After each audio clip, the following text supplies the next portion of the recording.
time I film one of these videos, I try to like move my camera to a different angle from my desk just so that they all can look a little bit different, because I feel like I'll be aggravated if it looks exactly the same every single time, but that's just me. So today I want to talk about teaching conditions, right? I know a lot of times as teachers we complain about the pay, but I was watching a video about like a teacher sick out or stake out or something like that, where like all the teachers called in sick and decided that they weren't going to work, basically like a protest type of thing. And I'll probably insert parts of the video. Actually, I'm not going to insert the video for copyright purposes, but I'm going to link the video so that you can see it. But I noticed that in the video, everybody was talking about the work conditions. Yeah, pay matters, but the majority of the people that complained were talking about things that were beyond, you know, their paycheck. And that's one thing I want to cover today. The fact that, you know, issues in like education, it's not just the pay. It's not just the money. It is also things like work conditions. For example, I talked one time about like a lack of support. When there are things that you need and you feel like you can't receive those things, it makes everything a lot harder. You know, teachers could probably, you know, be okay. Of course not okay, the money does need to get better, but they could, you know, be okay with pay for a little while, you know, while that is being worked on. But the fact that like you already are underpaid and you don't have any support. For example, like COVID is out here. Well, I guess it's supposed to be dying down a little bit, whatever, but you know, people are still getting sick. We still need to be sanitary. And in my classroom, I need like cleaning supplies, like Lysol wipes, tissues, like for just blowing your nose and stuff. And I was talking to somebody like, oh, where can I get this stuff? She's like, oh, you gotta buy it. I was like, I gotta do what? She's talking about you gotta buy it. I'm like, oh, I'm gonna tell some people that I know that I need these things, and I'm gonna tell my students and they can bring donations, but I'm not about to go swipe my card at the store to buy some tissues. You know what I'm saying? Like, that's just ridiculous. And it's just things like that, I will also say, play a really big role into what makes the job so draining. Because not only does it drain you like physically, because every job does, you can work anywhere and get off of work tired, but like the fact that it drains you in that way as well, because so I'm supposed to get paid for teaching and then go to Walmart and spend my little, heavy on a little, never mind, I love making pay jokes, but whatever, spend my little check on like stuff that I need for my classroom. Like, no. And then recently they came out with this thing where like they give you money for classroom stuff, but it's so weird because like only certain people got it, and then if you didn't get it, you just didn't get it. Like, I reached out to someone and they were like, oh, we have no control over that. It's just if they email you and say, hey, you can log on and spend $30, you know, on your classroom, then you got it. But if you don't get the email, you're just out of luck. And I think that I just feel like it was really intriguing to me that nobody during this stakeout, I'm thinking they're going to be like, we need more money. They're like, no, we need better conditions. I remember last week at my school, the AC was broke, and child, it was so hot in here. Which this also goes along the lines of conditions. When it comes to certain complaints, I feel that even if there's nothing you can do about it, people also like to feel that they are heard. And a lot of things, when it comes down to like teachers and what they need, aren't even heard. It's like, you know, they just shut it down real quick, keep it moving. Because I remember telling somebody, like, I made comments before about my classroom, like it is currently, it's currently 62 degrees in my classroom. We're talking about conditions, right?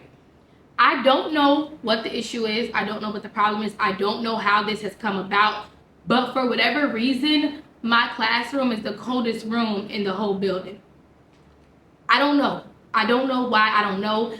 I just ended up in this room, and it just so happens to be Antarctica all the time. Now, sometimes, you know, which I'm always cold in this room. It's never comfortable for me.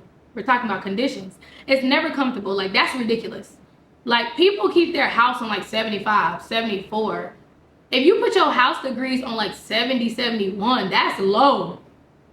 You know what I'm saying? So like, you're talking about a classroom all day that I have to be in all day. My students complain about it and they only come in here for a period and then leave. I gotta be in here all day. All 8 periods, I'm in here and I'm freezing. I was coughing in one video, whatever, and I've been wearing a mask for a couple of days, and I was talking to somebody and they're like, "Miss, you always sick." And I'm thinking to myself, like, you're right. I am always sick. It is because this classroom is so cold. Like, it's just ridiculous. And it's not relative to the weather outside, because lately it's been getting cooler in Florida, barely. Ain't no telling how long it's gonna last, but the weather outside is low. Like, the weather has been dropping. So one day I came to work and it's like 50 degrees outside, which means that it's like 30 degrees in here, because of course, if it's colder outside, it's automatically gonna be colder in here if the AC is exactly the same.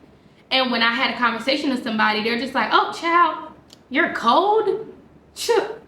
Cold is a good problem, because most people complain that they're hot.